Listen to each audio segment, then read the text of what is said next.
yang dapat mahkotanya sampai saat ini. Sama sekali, kan itu yang saya bilang barrier psikologis itu kenapa nggak diambil pada saat momentum sekarang yang kepengurusannya begitu disupport begitu luar biasa oleh pemerintah. Itu satu.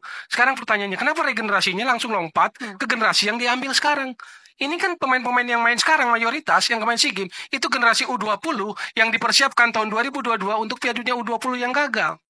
Yang kemudian pada penyisihan AFF di Patriot Bekasi tersingkir ke semifinal atau gagal ke semifinal oleh Thailand dan Vietnam yang waktu itu main draw. Kan begitu. Yang kemudian efeknya Sinteyongnya ngoceh-ngoceh soal regulasi AFF yang dianggap kuno, yang kemudian katanya keluar aja dari AFF pada zaman era Iwan Bule ada Mas Gusti Randa. Itu pertanyaannya. Kenapa regenerasinya itu? Gusti Randa, kenapa tidak racikan dan semangat itu dipilih? Ya, makasih. Kalau mau bicara dengan sesuai dengan judul ya, drama STYST atau Goodbye, itu kita harus mundur kira-kira 6-7 tahun yang lalu, sebelumnya. Gitu, Bro Tower. Saya mau mulai di 2017 dulu. 2017 kita punya head coach itu Simon. Tanpa prestasi sama sekali. Dan memang saat itu Indonesia, federasinya pun gonjang-ganjing. Bung Toel nggak usah diajarin tahu ya. Pada tahun 2018, ada Piala Dunia di Rusia nih.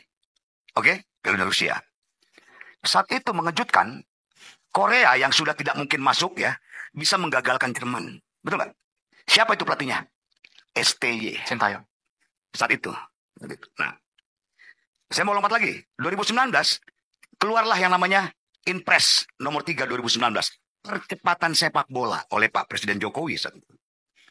Ditambah lagi, pada tahun 2019, kita menang bidding nih. Untuk Piala Dunia FIFA World Cup U20. Ya. PSSI dengan pengalaman tadi. Kita Simon, lalu ganti ada Luis Mia, segala macam. Siapa nih? Untuk persiapan FIFA World Cup U20. Nah saat itu, sekjen kita, Ratu Tisa saat itu, bisa kontak. Kira-kira begitu. Kita kontak STY, Sintayong. Saat itu juga ada perubahan di PSSI. Ini saya mau bicara mundur ya, PSSI. Jadi Sintayong itu lebih kepada awalnya kita persiapan untuk FIFA World Cup U20. Gitu. Nah, dalam perjalanannya kita tahu semuanya. Ternyata kita tidak kita batal menjadi tuan rumah. Revisi dong kontrak. Revisi. Maka STY juga memegang timnas senior. Ya, nah begini. Saudara, kalau masalah AFF ini betul, ini single event namanya. Single event hanya sepak bola. Jadi Piala Dunia kecilnya ASEAN. Kalau SEA Games itu multi event. Artinya semua cabur. Jadi kita campur tuh. AFF ini masalah skala prioritas menurut saya. Ya, bahwa saya kan bukan Exco lagi. Jadi apakah Exco saat itu menetapkan punya target apa tidak itu masalah skala prioritas. Persoalannya kan begitu. Yang menjadi drama adalah tim mana yang mau ditampilkan. Apakah tim yang kemarin menang SEA Games, ya kita itu seperti kaosnya Effendi Ghazali, atau tim ini? Kebetulan saya pada waktu pertandingan kemarin Filipina saya menyaksikan langsung pertandingan. Dari stadion Manahan. Di Manahan. Betul memang kalau dari sisi komposisi pemain ya kita jauh lah, ya dari sisi usia jauh, pasti jam terbang juga jauh segala macam. Kalau masalah target dikatakan tidak ada target lalu semifinal, saya agak sependapat dengan Pak Marji.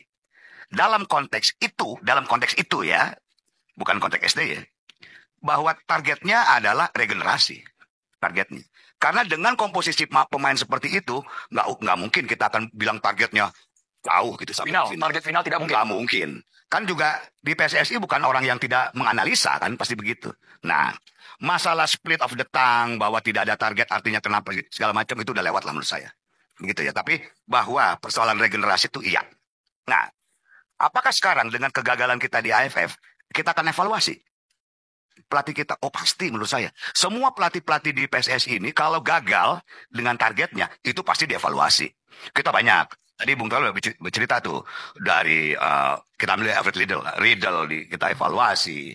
Ganti. Atau kekosongan. Ada Simon, padahal pelatih Persib saat itu ya.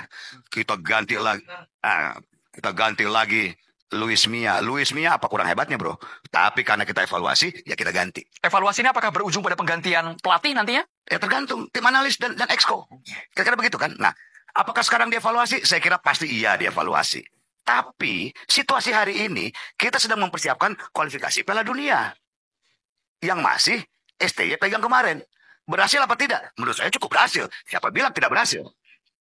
Untuk Pildun ya, saya tidak mau bicara masuk masalah naturalisasi pro dan kontra. Saya tidak mau. Artinya, dalam konteks Pildun, STY itu berhasil. Nah, tentu nanti evaluasinya seperti apa.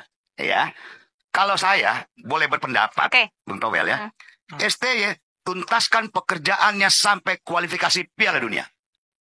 Persoalan yang lain, kan kita banyak pelatih. Betul ya? Misalnya kita mau mempersiapkan SEA Games 2025 di Thailand nih. 2025 tuan rumah Thailand. Itu multi event. Silakan kita ada Bang Indra Safri, ya mungkin ada Bung Fahri Husaini atau juga ada yang lain. Silakan. Tapi konsentrasi STY adalah bagaimana mengikuti round berikutnya tentang Piala Dunia yang sekarang ini kita ada prestasinya loh STY. Mau tidak mau, suka tidak suka, STY ada prestasinya. Dan cukup berhasil menurut Anda tadi Dan ya? cukup berhasil. Oke, sampai di sana. Sampai Bu, situ ya. saya mau geser ke Towel Bu masih protes sama gua. Anda termasuk sepakat bahwa STY cukup berprestasi kok? Ya, Hingga saat ini? saya ingin menjawab dulu apa yang tadi ditanyakan oleh Bang Effendi Gonzali. Apakah salah kami meminta juara gitu, di Piala AFF? Ini saya ingin menanggapi bahwa sekarang ini sudah ada distorsi. Piala AFF ini dianggap ciki. Gitu. Piala Taro, Piala Ciki. Jadi timnas Indonesia dalam pandangan saat ini, kita sebagai para pemain ke-12, bukan pemain ke-12 yang sedang viral saat itu ya. Kemarin di Liga, ketika pertandingan Barito melawan tim tuan rumah yaitu PSM Makassar, kita sebagai para pemain ke-12, supporter dari timnas Indonesia, mari kita eratkan barisan, mari kita backing tim ini. Timnas Indonesia yang sedang berjuang bagaimana untuk bisa membuat Garuda, lambang Garuda di dada atau membawa bendera merah putih itu berkibar di Piala Dunia. Kita melihat bagaimana serangan yang terus bertubi-tubi, kita melihat bagaimana nyinyiran dan juga kritikan, bahkan buzzer ya, buzzer bayaran untuk bagaimana dengan tagar STY apa itu tanpa diaspora nol besar katanya mereka ya. Jadi kenapa kok mereka nggak chat saya kan untuk menjadi buzzer mereka? Saya ingin merasakan lah. Kok mereka malah mengambil kesempatan di balik kesempitan yang terjadi saat ini. Kenapa Piala AFF mereka jadikan bahan untuk menyerang timnas Indonesia? Kan ini sangat lucu. Kenapa mereka nggak berani kepada saya? Padahal email ini sudah saya taruh di keterangan di channel ini. Jadi silakan yang mau ya, yang mau apa ini, yang mau membuat bayaran buzzer silakan chat saya. Nanti saya akan sampaikan juga seperti apa keluhan dari buzzer-buzzer yang tidak suka kepada timnas Indonesia, buzzer-buzzer yang tidak suka kepada Sintayong, buzzer-buzzer yang tidak suka kepada Erick Thohir, buzzer-buzzer yang tidak suka kepada timnas PSSI, atau bahkan buzzer-buzzer yang memang sengaja untuk menyerang timnas Indonesia di kepemimpinan Bapak Erick Thohir setelah beberapa timnas mulai dari level junior hingga senior yang mulai menunjukkan taringnya di level internasional di agenda FIFA. Atau mereka adalah lawan politik yang sedang kepanasan saat ini kan. Mereka tidak punya job, atau mereka yang suka sering menggembar-gemborkan bagaimana saat itu serangan yang bertubi-tubi kepada pemain keturunan dengan proses naturalisasi. Bahkan kita melihat ada DPR lah di sana, ada barisan-barisan gelap lah, ada barisan-barisan merah lah, dan bahkan ada kubu-kubu yang memang sengaja untuk menjatuhkan kepemimpinan saat ini di Bapak Erick Thohir ini dalam memimpin timnas Indonesia. Sahabat-sahabat Garuda, saya tunggu kepada kalian yang memang suka buzzer. Maksudnya, saya tunggu buzzer-buzzer yang mau menyewa, silakan chat saya. Saya akan sampaikan. Saya akan jujur, karena ini adalah channel, ini bukan channel buzzer, ini adalah channel media bagaimana untuk mencerdaskan, juga menginformasikan bagaimana timnas Indonesia saat ini. Kita tahu bahwa beberapa pengamat sudah mengatakan ini dan itu. Saat ini sahabat-sahabat Garuda, mari kita satu komando, satu barisan bersama Bapak Erick Thohir. Timnas Indonesia tentunya akan lebih baik lagi. Karena kepemimpinan dari Bapak Erick Thohir adalah sesuatu yang sangat memang luar biasa. Tidak bisa dipungkiri lagi, dan juga jangan sampai ada pengkhianat dari tim ini. Kita merasakan bagaimana ketangguhan dan juga prestasi meskipun itu bukan mengangkat piala.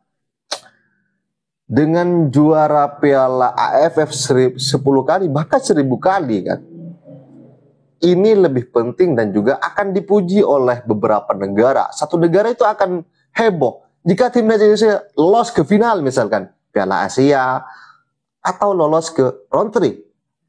Lolos melalui round 3 kualifikasi Piala Dunia menuju Piala Dunia 2026. Tentunya ini sangat merinding sekali kan. Ini kok semakin semakin lucu mereka ya. Di era Bapak Erick Thohir yang memang betul-betul ingin membuat tim ini yang memang betul-betul tangguh. Di era Bapak Erick Thohir ini yang memang betul-betul ingin membacking dan membuat bagaimana timnas Indonesia dan juga sepak bola Indonesia akan lebih berlevel ke Asia. Misalkan untuk sepak bola Liga Indonesia. Ini masih ada saja hambatan-hambatan. Kok saya jadi curiga ya? Mereka yang tidak punya saat ini, mereka mungkin tidak ada pemasukan. Para pembenci dari timnas Indonesia saat ini memang dari... Sudahlah, saya makin geram bicara ini. Oke, sahabat-sahabat Garuda, jadi bagaimana tanggapan kalian? Silahkan ditulis di kolom komentar. Dan jangan lupa, like dan subscribe channel ini agar kalian tidak ketinggalan informasi penting khususnya timnas Indonesia.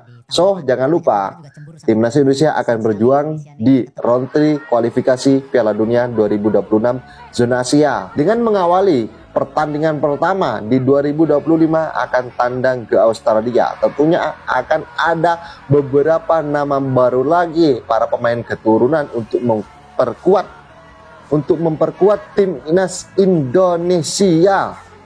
Bagaimana bendera merah putih akan berkibar di sepak bola internasional level dunia. So to build a team that want to work hard for the projects and working together is very important.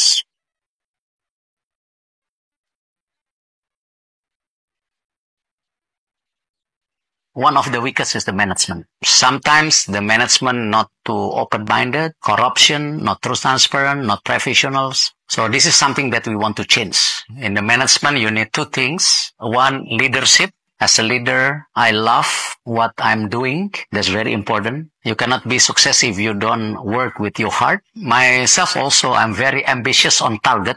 Two of these will not be exist if you don't have a team to support you. So to build a team that want to work hard for the projects and working together is very important. We only miss one game to qualify for Olympics, but it's past. In the next 2 years, 2027, we have U23 AFC Cup, that also Olympic qualifications. So we need to start the program from now. World Cup, we have still 4 games to go. So let's focus in these formats, because to qualify, you have to be number 2 at the groups, or you do another playoff if you're number 3 and number 4. That we have to be one again to fight again. Oke, sahabat-sahabat Garuda, saya rasa cukup statement barusan. Jadi bagaimana tanggapan kalian? Silakan ditulis di kolom komentar. Dan jangan lupa, like dan subscribe channel ini agar kalian tidak ketinggalan informasi penting khususnya timnas Indonesia. Salam sepak bola keren, salam sepak bola bersih bersama Bapak Erick Thohir, timnas Garuda Jaya. Bersama saya, salam olahraga.